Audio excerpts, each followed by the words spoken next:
TV నేను సాయి సుధా ఇక details చూస్తే తెలంగాణలో ప్రజాపాలనపై కాంగ్రెస్ సర్కారు దృష్టి సారించింది. సీఎంగా బాధ్యతలు స్వీకరించిన తర్వాత తొలిసారిగా రేవంత్ రెడ్డి కలెక్టర్లు ఎస్పీలతో భేటీ అయ్యారు. 100 రోజుల్లో 6 గ్యారెంటీల అమలుకు పాలనా యంత్రాంగాన్ని సంసిద్ధం చేసేందుకు వీలుగా ముఖ్యమంత్రి అధికారులకు స్పష్టమైన ఆదేశాలు జారీ చేశారు.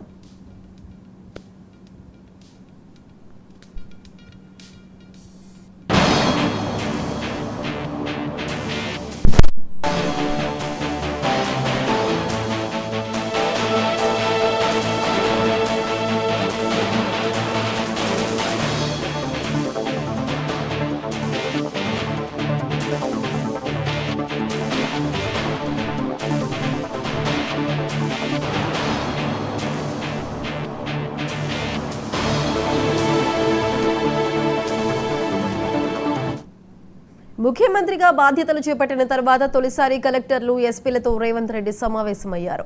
ప్రజల వద్దకు పాలనను తీసుకువెళ్లటమే ప్రధాన అజెండాగా భేటీ జరుగుతోంది. బీఆర్ఎస్ 10 ఏళ్ల పాలనలో లోపాలపై చర్చించడంతో పాటు వాటి పరిష్కారానికి తీసుకోవాల్సిన చర్యలు సమాలోచనలు జరుపుతున్నట్లు తెలుస్తోంది. 100 రోజుల్లో 6 గ్యారెంటీల అమలు, పాలనా యంత్రాంగాన్ని గ్రామస్థాయికి తీసుకువెళ్లే ప్రజాపాలన కార్యక్రమంపై సీఎం రేవంత్ రెడ్డి దిశానిర్దేశం చేస్తున్నట్లు సమాచారం.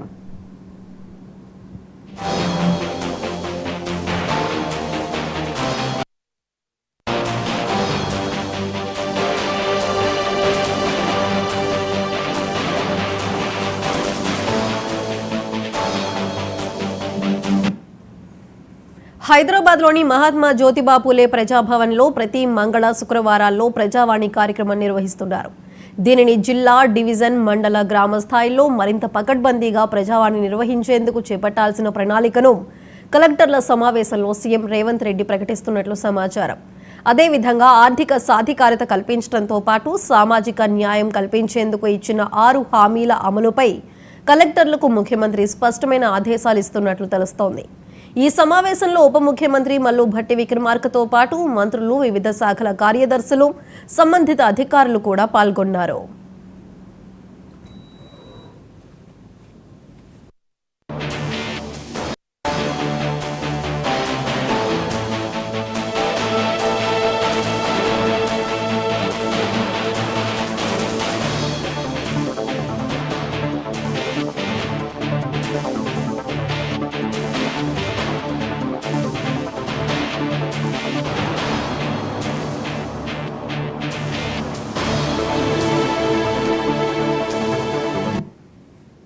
నిరుపేదలు, అట్టడుగు వర్గాలకు ప్రభుత్వ ఫలాలు దక్కేట్లు పాలనా యంత్రాంగాన్ని గ్రామ స్థాయిలో తీసుకువెళ్లేందుకు ప్రజాపాలన కార్యక్రమాన్ని చేపడుతున్నారు.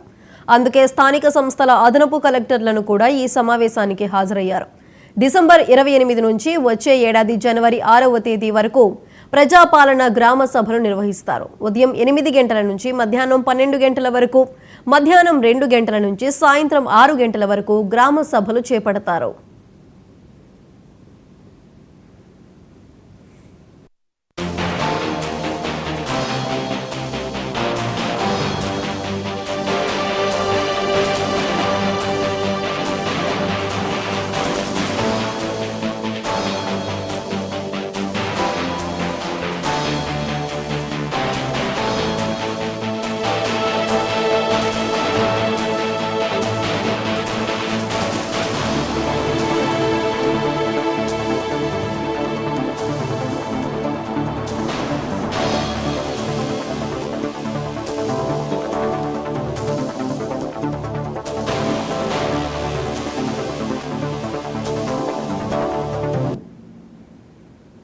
అన్ని గ్రామ పంచాయతీలు, మున్సిపల్ వార్డుల్లో రోజుకు 2 లెక్కన అధికారులతో కూడిన బృందాలు పర్యటిస్తాయని ప్రభుత్వం వెల్లడించింది. ప్రజాపాలన కార్యక్రమానికి స్థానిక సర్పంచ్, కార్పొరేటర్, కౌన్సిలర్లను ఆహ్వానించడంతో పాటు సంబంధిత ప్రజాప్రతినిధులందరూ విధిగా పాల్గొనేలా చర్యలు తీసుకుంటారు. గ్రామ సభల్లో వచ్చిన ప్రతి దరఖాస్తును ప్రత్యేకంగా పరిశీలించేందుకు ఒక్కో దానికి ఒక్కొక్క ప్రత్యేకమైన నెంబర్ ఇస్తారు. దరఖాస్తులను కంప్యూటరైజ్ చేస్తారు.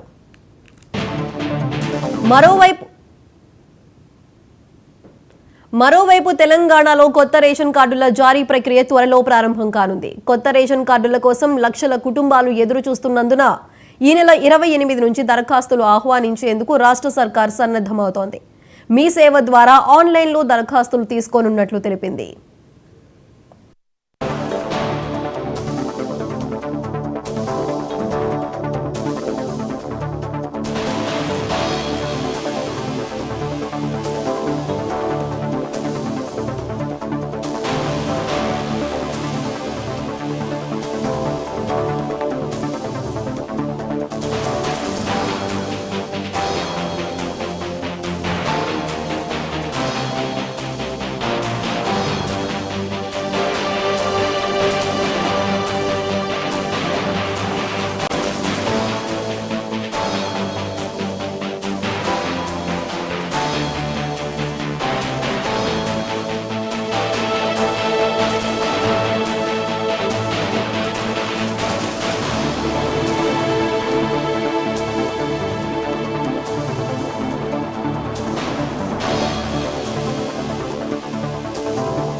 తెలంగాణలో ప్రజాపాలనపై కాంగ్రెస్ సర్కార్ దృష్టి సారించింది. సీఎంగా బాధ్యతలు స్వీకరించిన తర్వాత తొలిసారిగా రేవంత్ రెడ్డి కలెక్టర్లు, ఎస్పీలతో భేటీ అయ్యారు.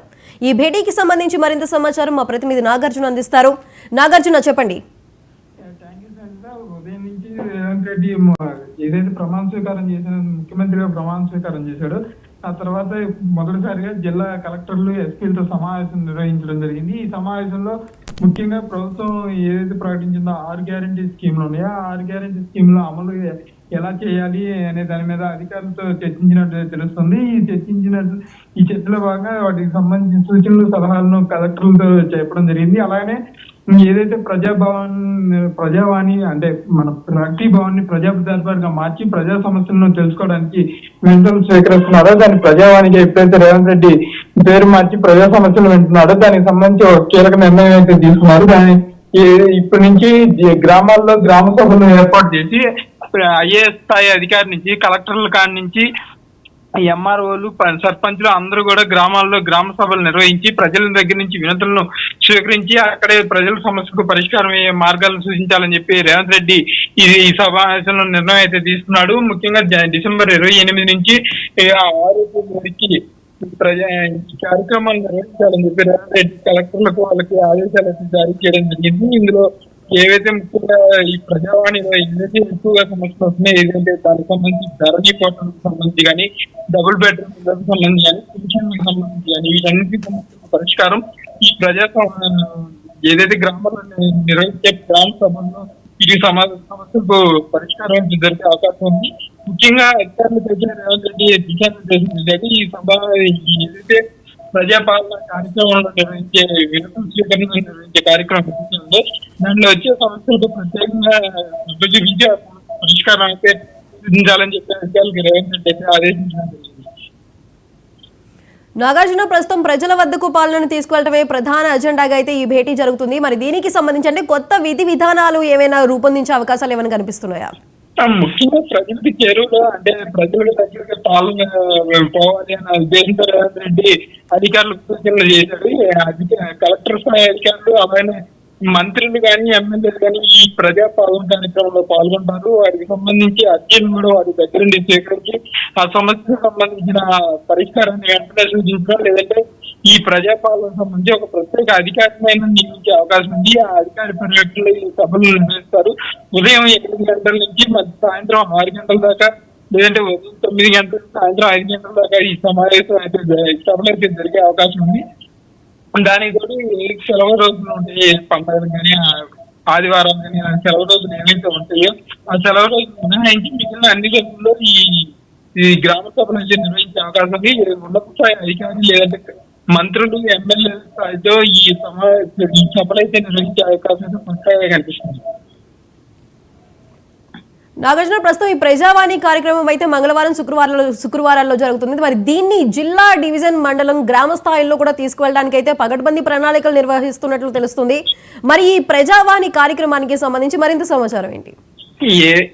కాంగ్రెస్ గవర్నమెంట్ అధికారంలోకి వచ్చిన తర్వాత ప్రజల సమస్యలు నెరవేర్చడానికి ప్రగతి భవన్ ప్రజా దర్బార్గా మారుస్తూ ప్రజావాణి కార్యక్రమాన్ని నిర్వహిస్తున్నారు. రోజుకు ఒక సీఎం కానీ లేదంటే మంత్రులు కానీ ఎవరో ఒకటి అర్జీలు స్వీకరిస్తున్నారు. చదువుకున్న రోజుకి ఏదైతే మంగళవారం, శుక్రవారం నిర్వహించే ఈ ప్రజావాణి కార్యక్రమంలో రోజుకి 4,000 దాకా అర్జీలు వస్తాయి. వాటికి సంబంధించి ఈ ప్రజలకు ఒక రెఫరెన్స్ నెంబర్ అనేది అధికారులు ఇవ్వడం జరుగుతుంది. ఆ రెఫరెన్స్ నెంబర్ ద్వారా ఈ సమస్య మీకు ఏదైతే అర్జీ ఇచ్చారో అర్జీకి సంబంధించినటువంటి రెఫరెన్స్ నెంబర్ ఇవ్వడం జరుగుతుంది. ఆ రెఫరెన్స్ నెంబర్ తీసుకొని ఈ సమస్య ఎంతవరకు పరిష్కారం అవుతుంది, ఎప్పుడు పరిష్కారం అవుతుంది అనేది ఈ అధికారులు అయితే చెప్పడం జరుగుతుంది. ఇప్పుడు గ్రామాల్లోకి గ్రామ సభ ద్వారా నిర్వహించడం ద్వారా ఈ సమస్యలు మరింత త్వరగా పూర్తయ్యే అవకాశం ఉందని చెప్తున్నారు. అలాగే మంత్రులు, కలెక్టర్లు వీళ్ళందరూ దగ్గర ఉంటారు కాబట్టి సమస్యకు వెంటనే పరిష్కారం చూపించే మార్గం ఉంది. అలాగే ప్రజలకు పాలన మరింత దగ్గరగా తీసుకెళ్లే అవకాశం ఉంది.